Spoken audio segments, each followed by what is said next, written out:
Hi everybody, how you all doing? SussexBiker here. Hope you're keeping safe during these troubled times and this lockdown. We will get through it, I'm sure, hopefully, so we can get back out riding again. I can't claim the original idea for this, but I thought it would make a good video. I'm going to do, it's basically questions about your motorcycle history. So let's get into it.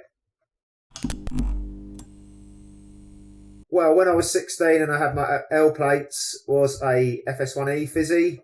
My first sort of big bike, if you like, was a GPZ 500S. Current bike is a BMW R1200 RS. Boxer engine, 1170cc.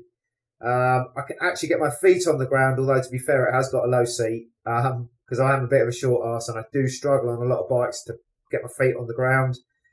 And it's like a rocket ship. It's the best bike I've ever owned so far. Worst bike, that is a big toss-up really between my CBR 600F that I had and my FJ 1200. The CBR 600, someone had done a really bad paint job on it. They hadn't even lacquered it. And you used to get bits of red paint rubbing off on your clothes, on your gear. And yeah, that was horrible. But my FJ 1200, don't get me wrong, great bike, but not one that's been stood for 7 years. Took a lot of work to get it back on the road, and it just was old and tired. It always smelt of oil. It was always leaking oil from somewhere. I mean, it needed more money and time spending on it than I could give it. And things were always shaking loose. Every time I went out for a ride, something would come loose. So yeah, I think the FJ 1200. I don't think I've ever done any mods I would consider worse mods. I'm not really into heavily modifying motorcycles. On a personal level, and I don't want to offend anybody, I don't like all that anodised tap that people stick on their bikes. I don't like it.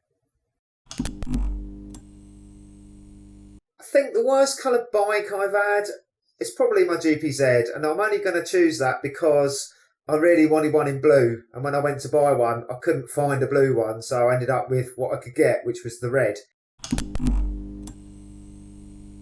I don't know if this means best colour scheme on a motorcycle that you like or one that you've owned, so I'm going to answer two questions in one here. My favourite colour scheme on a motorcycle, it's a toss-up. I like the Tiger, Urban Tiger is it, colour scheme on a Honda Fireblade, on the early blades. And I also like the white and blue colour scheme on the RD350 LC. For a bike that I've owned, I particularly do like the blue that I had on the Kawasaki Z1000SX. I forget the Kawasaki name, but it was a metallic blue. And yeah, it really popped in the sun. It was lovely. Well, apart from the Fizzy that I had when I was 16, which are worth a lot now, I have to say it's my Street Triple R. I love that bike. It was a great bike, and yeah, I really miss it even now. I'd have to say it's a toss-up between the Z1000SXs that I've had and the RS1200, and the RS1200 just shades it. I would say that that's the best all-rounder that I've ever owned. Most powerful bike I've owned would have to be the Kawasaki Z1000SX. It's 138 brake horsepower, but let's call it 140 because it sounds better. Let's have a think. Easy. Street Triple R, without a doubt. That was the most fun I've ever had on two wheels. That bike just cornered almost telepathically. You could get in a lot of trouble. I'm lucky I didn't. I have to say it's a GPZ 500. Well, apart from my Fizzy when I was 16, but that was only a 50cc, so it was never going to be fast. The Honda CBR 600 was quite quick. I think it's got quite a high top speed, but I think the Z1000 pips it. So yeah, the Z1000SX. First bike crash was when I was 16 on my Fizzy. You call it a smidsy now. I didn't know that term back then. I don't know how long the term's been around even. I'm going off track. Yeah, car pulled out in front of me. I went into the side. Luckily, I was younger then and bounced a lot better. I was sore for a few days. Okay, well, obviously, the legal speed limit here in the UK is 70 miles an hour. But on a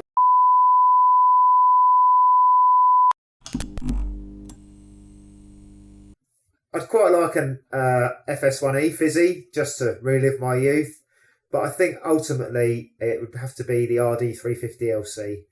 That would be the bike I'd love to own. Don't think it's going to happen. They're quite expensive now and they're getting fewer and fewer, and to find a nice one is really difficult. But yeah, that would be it for me. RD350 LC, 2-stroke, lovely. I think apart from, the monetary differences in buying motorcycles from when I was 16 to now, the Fizzy would probably be the cheapest. Back then, wouldn't be now to buy one. But, in my recent motorcycle history, it would be the FJ. I got that as an exchange of labour. I did some work on somebody's motorcycle and I got given that bike, but it did need a shed load of work. But it was still, the cheapest bike I've owned. I think really just fitting a radiator guard. I've done it on quite a few of my bikes. I did it on both my Triumphs. I did it on the Z1000. I will be doing it on the BMW, although the rad's higher up, but I'm bored with that. But yeah, I think fitting a radiator guard, because a stone through the rad can really ruin your day. So yeah, radiator guards. It's the best mod you can do. Don't really pay much attention to it. I suppose I do in a loose term, how many miles can I get to a tank? I think for me, the best bike on MPG, and probably because it was the lowest CC really, was the GPZ. I could get nigh on 220 miles to a tank on that bike. The Z1000 SX, that bike, it was great if you babied it along, but if you exploited the performance, shall we say, the fuel economy soon went down. So yeah, the Z1000 SX, without a doubt. Street Triple R, I didn't have it that long, but yeah, that's the longest I've owned a bike. I do tend to get a bit bored and something else catches my eye and I have to have it. But so far, the Street R has been the longest. FJ1200. I got it up and running. I was planning to just use it until it sort of died. But it was never going to look nice. It needed all the plastics replacing. It was old. It smelt. It rattled. VFR 800 VTEC came up quite quickly, so it had to go. I would have to say is not taking my motorcycle test sooner. I should have taken it when I was 17, 18. Back then in the UK, it was a lot easier to pass your test. Most penalty points I've had on my licence is 6. Not earned on a motorcycle. It was back when I was young and driving a car. I thought I had insurance. It turned out there was a clause in the policy which meant under 25s weren't insured. That's how I got 6 points. I've had the odd 3 points for speeding here and there, but actually not on a bike yet, touch wood. Let's hope it stays that way. I think I can't really answer this question because I wouldn't just stop at one. I would want an RD350 LC fully restored. I would also probably want either a brand new with all the extras R1250 RS, and I'd also want a ZZR 1400. But I think, the R1250 RS fully kitted out and an RD350 LC. So, sorry, two bikes, money, no objects. But yeah, that'd be the two I'd have. I think my next bike will probably either be an R1250 RS, or they are bringing out a revised Z1000 SX. So that looks quite interesting, but who knows? But yeah, one of those two maybe. I had to actually write this down on a bit of paper because couldn't do it in my head. And I was shocked to find it's 13.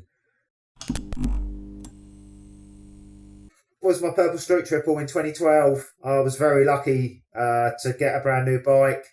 I'll never forget the memory of having that and riding it out the showroom for the first time. Yeah, special time.